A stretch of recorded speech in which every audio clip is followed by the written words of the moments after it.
the Top Gear Tour with Vietnam Motorbike Tours. Today we are going so far off the beaten track, it's like being in a time machine. Riding parts of Vietnam where life has barely changed through the centuries. It's all part of seeing the real Vietnam. Woo! Uh-oh, problem. A wet start to the day, but thankfully the support crew carry wet weather gear for anyone who didn't bring any. Helmets on! The humble scooter in Vietnam is used to carry produce, furniture, animals, tow trailers, and even carry entire families. And today we see it even transports other motorbikes. A small technical issue forces a stop among the rice paddies. We are just stopped on the side of the road. Say hello, Strop. How you doing, guys? All going good? It's got a bit of a wet day today. Yeah, I'm going to send this to my old man.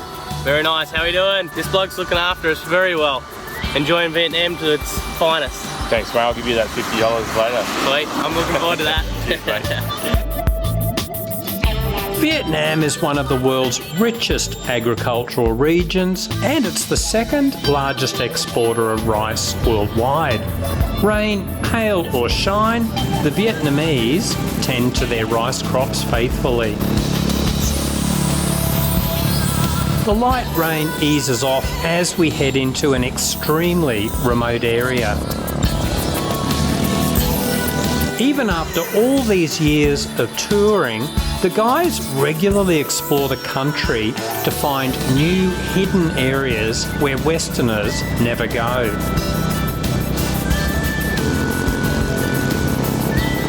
They only discovered this area recently, and it's a long, slow climb through tiny villages where various ethnic minority groups live.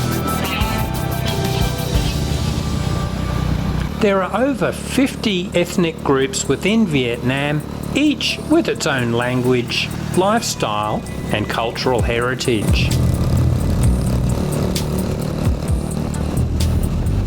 This is incredibly different to my previous trips to Vietnam when backpacking 20 years ago, just plodding along the well-established tourist trail down the coastline.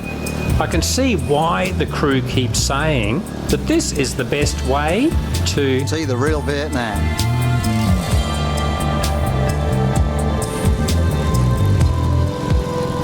We finally enter a part of the mountains where rice terracing has been used for centuries. These terraces require constant care and plenty of skill to ensure water is constantly making its way down the terraces. Sometimes many families will own the terraces and the work is then shared among them. Bridges span some of these valleys because they are impassable in the wet season when that trickling creek turns into turbulent rapids. Taking it really easy, this central bit of steel is bloody slippery with these road tyres.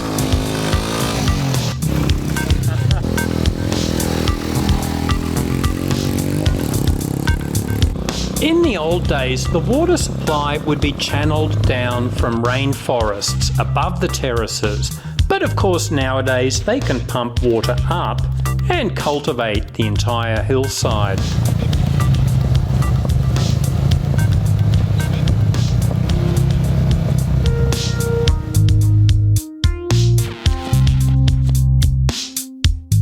But back to pumping water up to the rice terraces. The Vietnamese have actually been doing this for centuries using water wheels. Built out of bamboo, these are used to channel water to at least several metres above the river level. It really is like stepping back in time. I couldn't find out when the Vietnamese started using these water wheels, but the Chinese developed them 2,000 years ago, around the time they conquered Vietnam. So the technology may have been passed down that long ago.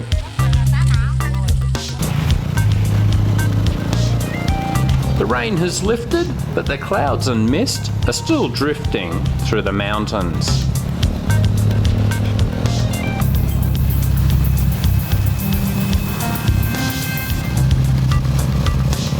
All of this time travel generates a big hunger, so it's time for lunch. There are no restaurants up here in these remote mountains, so we just pull up in a little village and wing it. Before you know it, there's an invite to crash one of the local houses, and our hosts are every bit as fascinated in us as we are in them. Apparently, this happens quite often. The Vietnamese are extremely hospitable. In these cases, our crew always thanks our hosts with gifts or by cooking extra food and leaving plenty for the family.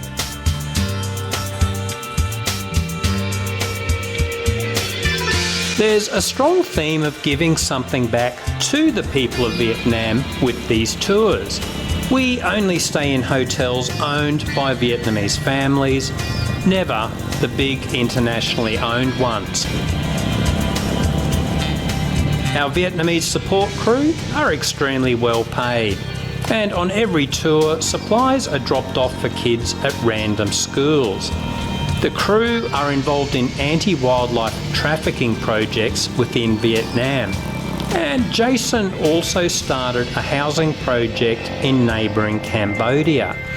Part profits from the tours go towards providing free homes to Cambodian families living in extreme poverty.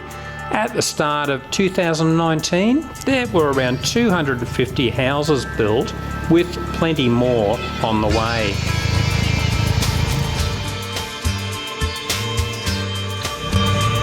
And how are our merry crew enjoying the ride? I asked Ben. Vietnam motorbike tours, couldn't recommend them higher. They're super organised. All their tour guides speak excellent English, and it's just an excellent. It's a great time meeting new people and friends, and really travelling into the remote areas of Vietnam. Happy days.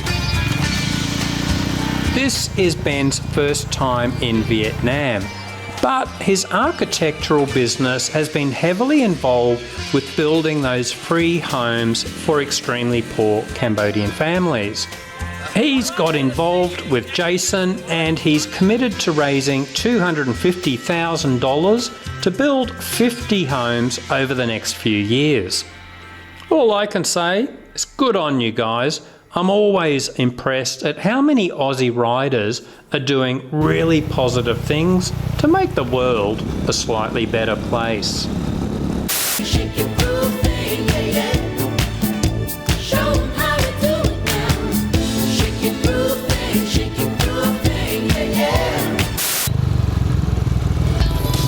Anyway, enough talking for a while. Just for something different, I'll shut up, let you enjoy the scenery.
day on this tour is brilliant for one reason or another.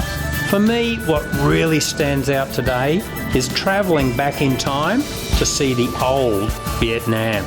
It's truly epic stuff.